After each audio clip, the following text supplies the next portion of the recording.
Shalom.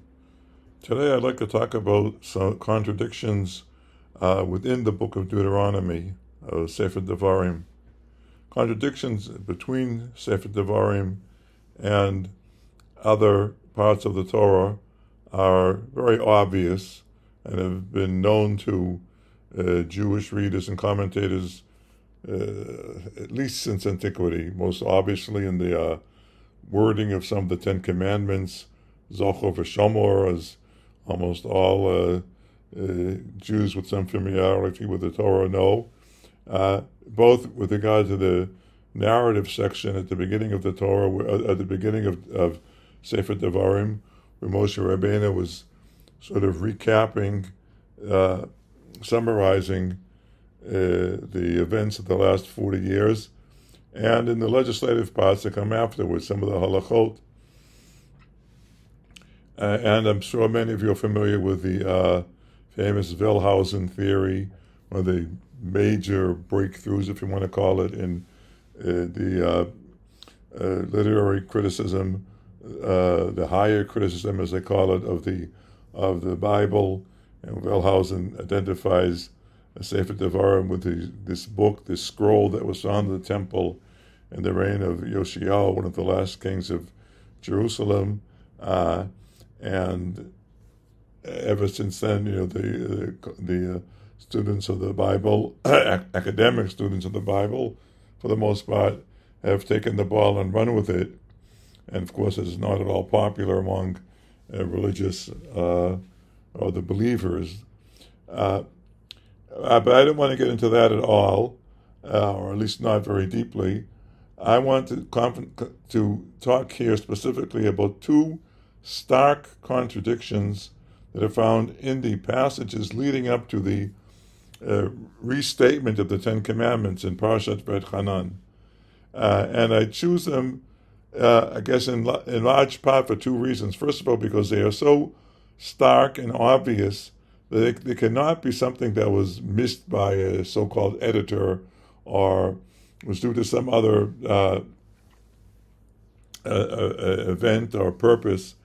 But it's the contradiction itself which teaches us the major lesson, and I think that's why the Torah is deliberately doing it. And second, because these are they lead to some monumental beliefs, actually, that form an important part of the belief system of Jews, Orthodox Jews, and modern Orthodox Jews, and maybe some others. So we'll take a look at these two contradictions, and I'll tell you how I read them and what I want to draw from them. So before going into these two verses, I'll just take a quick statement about my general approach to the contradictions between the narrative that Moses presents at the beginning of Sefer Devarim and the way the events are presented early on in the Torah. And it's basically the idea that in historical perspective, as time goes on, we are constantly reinterpreting and reassessing and reliving, sometimes in different ways, the events of the past. And it's this difference, really, the way that the way you look at some events in your own life years ago, decades ago, and the way you look on them now and the way you understand them to have occurred and what they have meant to you now is very different from what happened at the time. So also is the case with these two different presentations of the events. History is not an accurate science that pinpoints all sorts of facts. And there is something to be learned from having this perspective of Moses at the time of it happened, and 40 years later when he's about to exit the earth and giving his summation. But, well, that's my general perspective. Now, to get to these two specific points that I want to make, it's the beginning of the 5th chapter of Deuteronomy, of Devarim, where Moses has, there are about just eight psukim, 8 passages that lead before the actual 10 Commandments begin. And Moses begins by saying in the beginning that Hashem Elokeinu karat imanu brit b'chorev, lo et avotenu karat Hashem et brit azot, ki itanu anachnu ele po hayom kulanu chayim.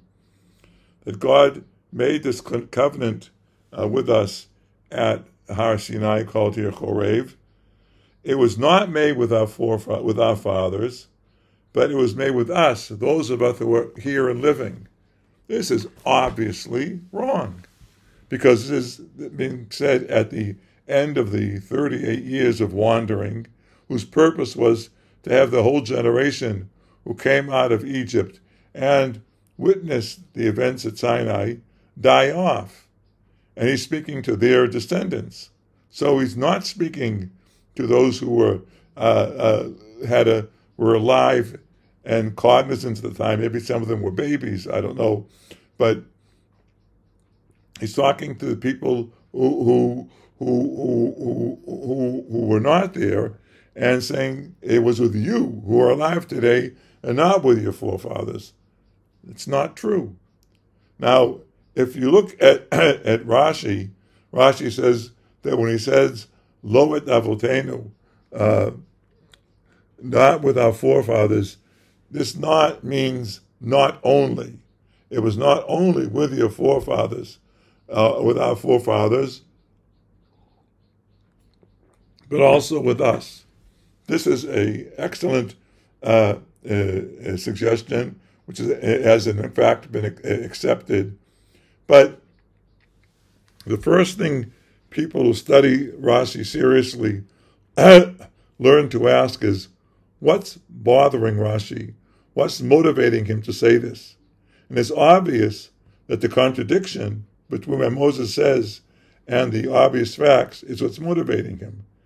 But what happens is that in traditional communities, you grow up studying the Torah with Rashi, and look at them as almost the same document, and you never really appreciate the difficulty, the contradiction that Rashi is trying to get around. But other commentators are quite straightforward.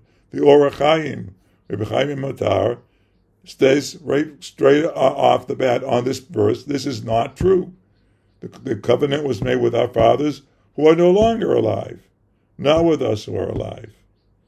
Now, having said this, what Rashi's point is correct, but even in a wider sense, it is a sense that leads to a fundamental belief of believing Jews, which is that all of us were present at Sinai. All past, present, and future generations were at Sinai, were witnesses either in bodily form or only in non-bodily spiritual form, if you wish. And this is the meaning of not just with your forefathers, we were all there. But this is the key point, because it means that the Torah is living within all of us. The revelation of the Torah was a one-time historical event witnessed by a small group who were bodily alive, and by a much larger, huge group called Klal Yisrael, if you wish, the entirety of the past, present, and future generations who were there. And it's simultaneously true. We were there, but it was made with those of us who were not there as well, at least physically present. And this leads, however confusing it may sound, to the fact that the Torah is present and with us and relevant and at all times in history. Now, so my point is that in order to get across powerfully this dual situation of the relation at Sinai being an incontrovertible historical event that took place at a given time in a given place before a given set of people, and an eternally present, immediate, existing event that is present within all of us at all times, I think the powerful way to do this is to simply have those two statements contradict each other. To have Moses tell the people who were not there and whose parents were there that it was with you and not with your parents. And trying to put this together, you just say, well, it can only be in both cases. It was not with them. He means they're not here now to hear him speak, but it was with us, and we are hearing him speak. And every generation, when studying the Torah, will be present at Sinai, and nonetheless, the historical fact of the revelation at Sinai at a given time and place is incontrovertible. Now, the second contradiction is very much reinforces the first lesson that we've learned from the contradiction between the historical past and the present. In verse 4, Moses says, "Panim v'panim diber Hashem imachem." God spoke to you face to face. It was unmediated revelation directly from God to each and every one. But the verse immediately after, which he says, "Anochi omeid ben Hashem u'beinechem, la'agid lechem et dvar Hashem." I mediated it. I stood between you and God and transmitted to you what God wanted to instruct us in.